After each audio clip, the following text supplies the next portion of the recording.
നമസ്കാരം. ഞാൻ ഡോക്ടർ ബീന. അദൃശ്യകരം എന്ന ഒരു ചെറുകഥയുമായിട്ടാണ് ഞാനിന്ന് നിങ്ങൾക്ക് മുന്നിലെത്തുന്നത്. നേരെ കഥയിലേക്ക് കടക്കാം. കയ്യിൽ ചുരുട്ടിപ്പിടിച്ച 100 രൂപയും നെഞ്ചോട് ചേർത്തൊരു പിഞ്ചു കുഞ്ഞുമായി എങ്ങോട്ട് പോകണമെന്നറിയാതെ ബസ്സിൽ കയറിയ ആ യുവതിക്ക് മുന്നിൽ ദൈവം അവതരിച്ചത് ഒരു കണ്ടക്ടറുടെയും ഡ്രൈവറുടെയും രൂപത്തിലായിരുന്നു. കോരിച്ചൊരിയുന്ന മഴയത്ത് ബസ് സ്റ്റാൻഡിൽ നിന്ന് കയറിയ സ്ത്രീക്കരിയിൽ വനിതാ കണ്ടക്ടർ എത്തി. എവിടേക്കാണ് ടിക്കറ്റ് വേണ്ടത് എന്ന് ചോദിച്ചു. ഇതെവിടെ പോകുന്ന ബസ്സാണെന്ന് തിരിച്ചു ചോദിക്കുന്നു. കട്ടപ്പനയ്ക്കെന്ന് മറുപടി. ഒരു കട്ടപ്പന, അവൾ പറഞ്ഞു. 100 രൂപ കൊടുത്തു. കാശ് തികയില്ലല്ലോ.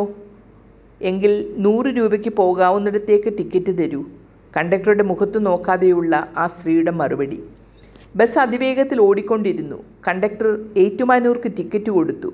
ഭാവഭേദമൊന്നുമില്ലാതെ അവൾ ടിക്കറ്റ് വാങ്ങി. സ്ഥലം എത്തുമ്പോൾ പറയണേ. വീണ്ടും മുഖത്ത് നോക്കാതെയുള്ള ചോദ്യം. കണ്ടക്ടർക്ക് ആകെ ഒരു പന്തികേട് തോന്നി. ആ യുവതിയെ കണ്ടക്ടർ അനിത ഒന്ന് ശ്രദ്ധിച്ചു. കൈക്കുഞ്ഞാകട്ടെ കമ്പിളി പുതച്ച് വിയർത്ത് കുളിച്ചിരിക്കുന്നു. കയ്യിലാകെയുള്ളത് ചുരുട്ടിപ്പിടിച്ച 100 രൂപ മാത്രം. സ്ഥലം എത്തുമ്പോൾ പറയണേ എന്ന് പറഞ്ഞ് സീറ്റിലിരുന്ന യുവതിയുടെ പെരുമാറ്റത്തിൽ എന്തോ പന്തികേട് തോന്നിയ ആ സ്ത്രീ അവരെ വിടാതെ ശ്രദ്ധിച്ചു. ഇതിനിടയിൽ ജനലിലൂടെ പുറത്തേക്ക് നോക്കാൻ ശ്രമിച്ച സ്ത്രീയുടെ കയ്യിൽ കുഞ്ഞ് ശരിയായാണോ ഇരിക്കുന്നത് എന്ന ആശങ്കയായിരുന്നു കണ്ടക്ടർക്ക്. കുഞ്ഞിനെ ശരിക്ക് പിടിക്കാൻ നിർദ്ദേശിച്ചുകൊണ്ട് വീണ്ടും അവർ ജോലിയിൽ ഏർപ്പെട്ടു. രാത്രി ആയതുകൊണ്ട് മഴയായതുകൊണ്ടും ബസ്സിൽ തീരെ ആൾ കുറവായിരുന്നു. ആരെയും ശ്രദ്ധിക്കാതിരുന്ന ആ യുവതി അനിതയുടെ സ്നേഹത്തോടെയുള്ള ചോദ്യങ്ങൾക്ക് മുന്നിൽ മനസ്സ് തുറന്നു. വീട്ടിൽ ഭർത്താവുമായി വഴക്കിട്ടിറങ്ങിയതാണ്. എങ്ങോട്ടെങ്കിലും പോകാമെന്ന് കരുതി. പക്ഷേ ലക്ഷ്യമൊന്നുമില്ല. ആ വാക്കുകളിൽ ഒളിച്ചിരിക്കുന്ന നിസ്സഹായാവസ്ഥ മനസ്സിലാക്കാൻ അനിതയ്ക്ക് അധികനേരം വേണ്ടി വന്നില്ല. ഉടൻ തന്നെ ഡ്രൈവർ രഞ്ജിത്തിനോട് അനിത വിവരം പറഞ്ഞു.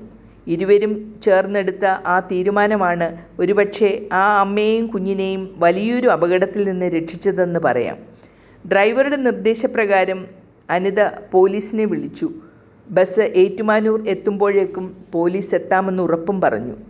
രാത്രി 9 മണിക്ക് ഏറ്റുമാനൂർ എത്തിയപ്പോഴേക്കും പോലീസ് എത്തി. യുവതിയെയും കുഞ്ഞിനെയും സുരക്ഷിതമായി ഏറ്റെടുത്തു. അപ്പോഴാണ് യുവതിയുടെ വലത് കവിളിലെ അടിയേറ്റ പാട് അനിതയുടെ ശ്രദ്ധയിൽപ്പെടുന്നത്. ഗാർഹിക പീഡനത്തിൻ്റെ വേദനയുമായിട്ടാണ് ആ പെൺകുട്ടി വീട് വിട്ടിറങ്ങിയതെന്ന് അപ്പോഴാണ് മനസ്സിലായത്. ബസ്സിലെ മറ്റ് യാത്രക്കാർ ആരും തന്നെ ഈ നാടകീയ സംഭവങ്ങളൊന്നും അറിഞ്ഞിരുന്നില്ല. പിന്നീട് അന്വേഷിച്ചപ്പോഴാണ് യുവതിയെയും കുഞ്ഞിനെയും വനിതാ പോലീസ് സ്റ്റേഷനിലേക്കും തുടർന്ന് ആ ഒരു കെയർ ഹോമിലേക്കും മാറ്റിയ കാര്യം അനിത മനസ്സിലാക്കിയത്. പിന്നീട് ബന്ധുക്കളെത്തി അവരെ കൂട്ടിക്കൊണ്ടുപോയി എന്നും അറിയാൻ കഴിഞ്ഞു.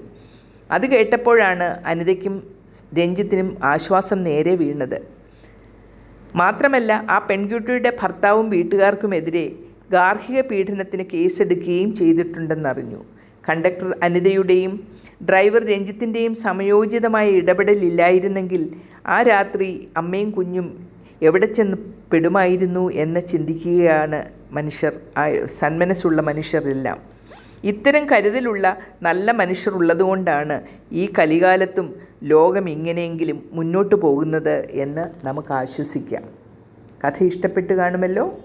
അടുത്തൊരു കഥയുമായി എത്തുന്നതുവരെ നന്ദി, നമസ്കാരം.